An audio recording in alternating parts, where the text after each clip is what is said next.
Hello friends, today we are going to discuss the fourth chapter of science for class 5, which is pollination. In this we are going to discuss the different parts of flower, types of flowers, pollination and its process, and agents of pollination. So this chapter we are going to start up with flower. As you can see, this is the flower, which is in this we have also shown the different parts of the flower. So flowers you have always seen in the garden, in your home, in your balcony. They are so attractive, they are so colorful, they are so beautiful. But there are some parts in the flowers which are common, which we are going to study now.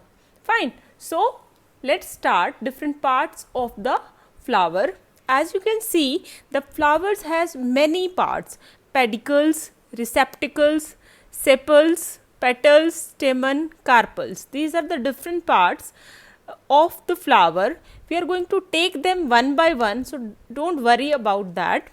So first the part is sepal, second one is petal, third one is stamen, and fourth is carpel. These are the four basic parts. If any flower is having these four parts, which are sepal, these are sepal, petal, stamen and carpel. These are the four basic parts of the flower. If you see the picture, in this picture we can see a flower has these green leaves. These are the sepals, these green leaves. Basically, they support the flower, otherwise it will be broken down because its petals are very delicate and very thin. So we need some support for the flower. So these sepals give a green leaves, support the flowers. Then we have petals, these colorful petals you can see, they are used for attracting the different insects for pollination. We also call them corolla. What we call them? Corolla. So petals are larger than sepals. So these are sepal, green leaves. These green leaves are sepals and these colorful leaves are petals. These green leaves support the flower and these colorful petals attract the insects for pollination. Then third part, very important part, is stamen. There is one more part, this green stack. This stack of flower is called pedicle. So first we have pedicle, this green stack, this one, this green.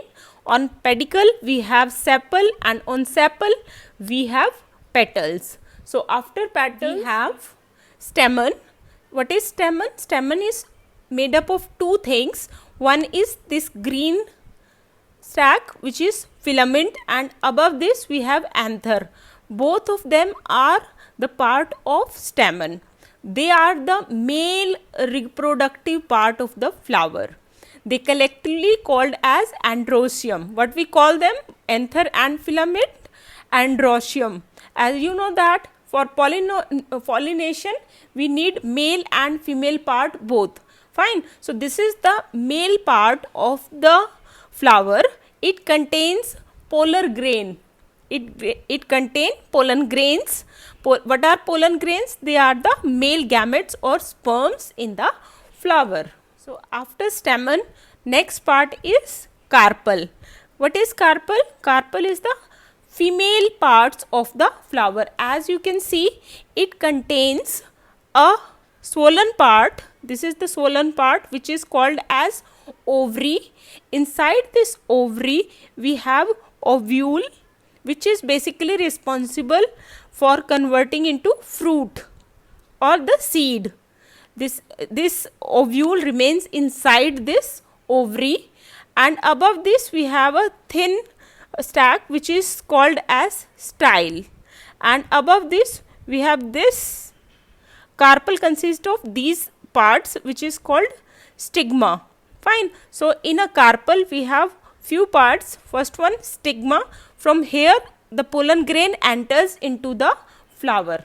So this is the place from where the pollen grains from the male gametes enters to this place. Fine. And they go into the ovary and it is going to be pollinated. Ovule is going to be pollinated. So stigma, style, ovary and ovule are the parts of carpel, that is female part of the flower, which are called as gynoecium. So androecium for stamen and carpel for gynoecium. Gynoecium and androecium are the two parts in the flower. Let's see it again.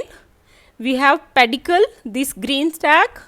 Over pedicle we have green leaves to support the flower, which is sepal, and above this sepal we have these petals to attract the insects. Now inside these petals we have two things. One is stamen, this is stamen, and another one is carpel. Stamen is the male reproductive organ in the flower and carpel is the female.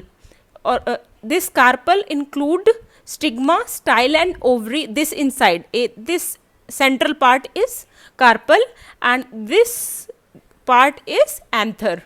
Fine. So if we see the top view, in the center we have female reproductive part of the flower, which is carpel, which is surrounded by the stamen, and after stamen we have petals or corolla, and in the end we have sepals or calls.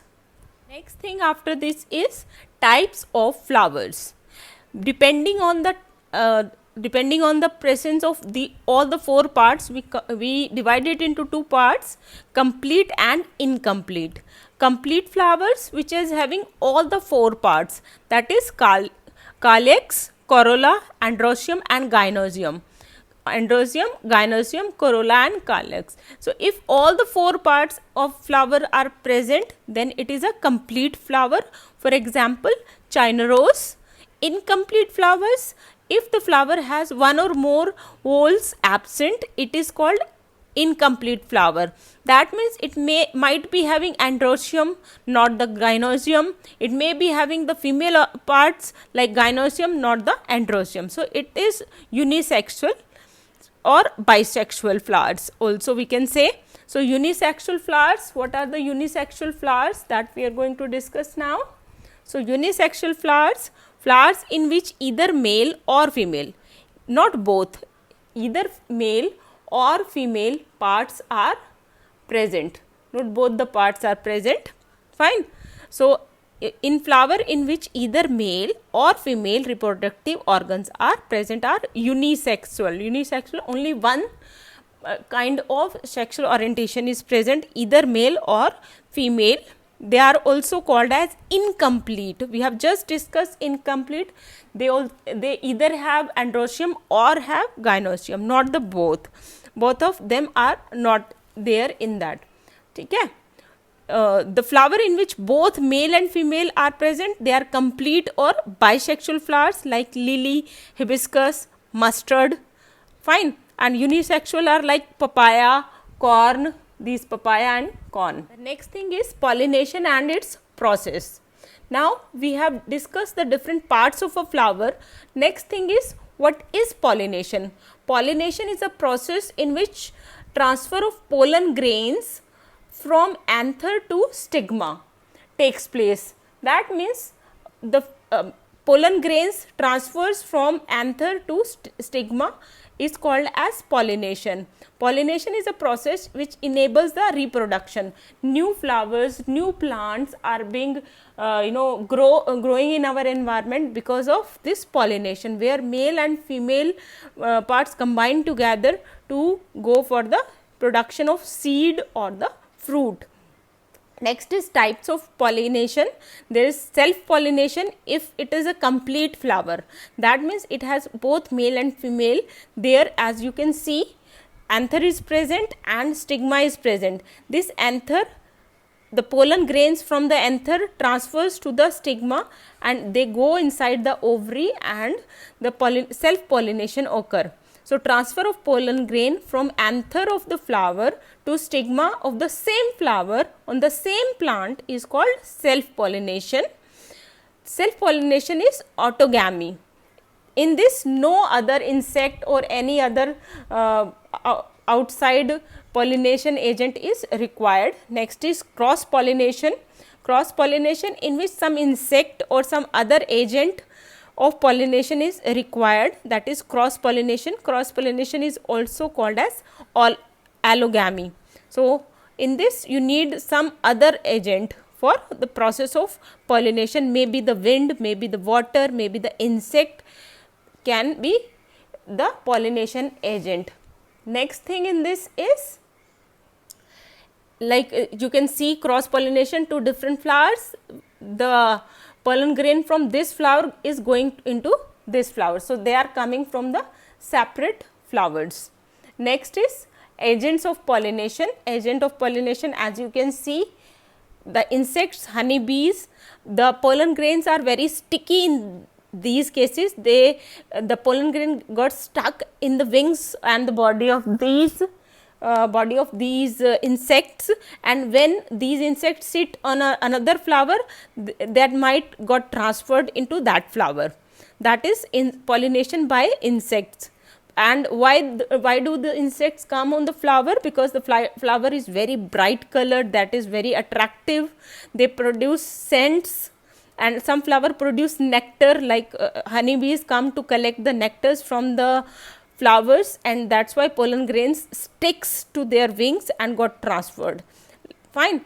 Rose, sunflowers. Pollination can be by wind or by water.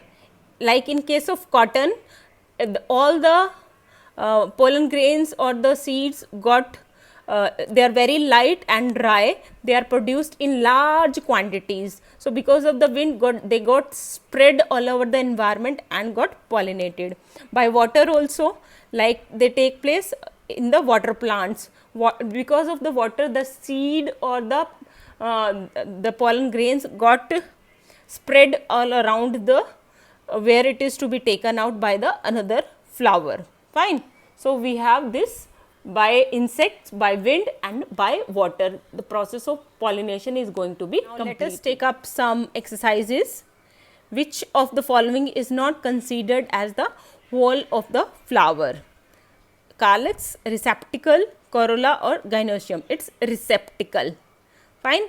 Anther and filament are the parts of stamen or androecium. Which of the following is not pollinated by wind? Wheat, grass, maize or peas. Green peas are very heavy, they cannot be flown by the wind. Which of the following plants do not have bisexual flowers? Papaya, maize, mustard or watermelon? It's mustard, they are not bisexual. Now, let us take some fill-ups. Dash and ovary are the parts of carpel. Carpel are the female reproductive parts, stigma and style. In wind pollinated flowers, pollen grains are light, dry and they are produced in large quantities. Water, wind and insects are dash agents of pollination. Agents. Stamen consist of dash and dash. What is there? Anther and filament. A complete flower has all 4 walls. All the 4 things are present in a complete flower. We have already discussed that the 4 parts which are must be there in the flower. Now, next is male reproductive part of the flower is stamen. The flower having both stamen and carpel are complete flower. Stamen for male and carpel is for female.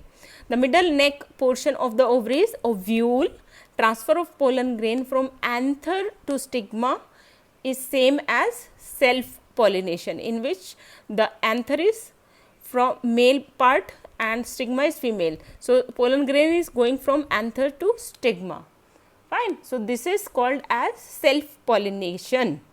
So, this was all about your chapter fourth chapter, pollination. If you liked the video, please do subscribe to my channel.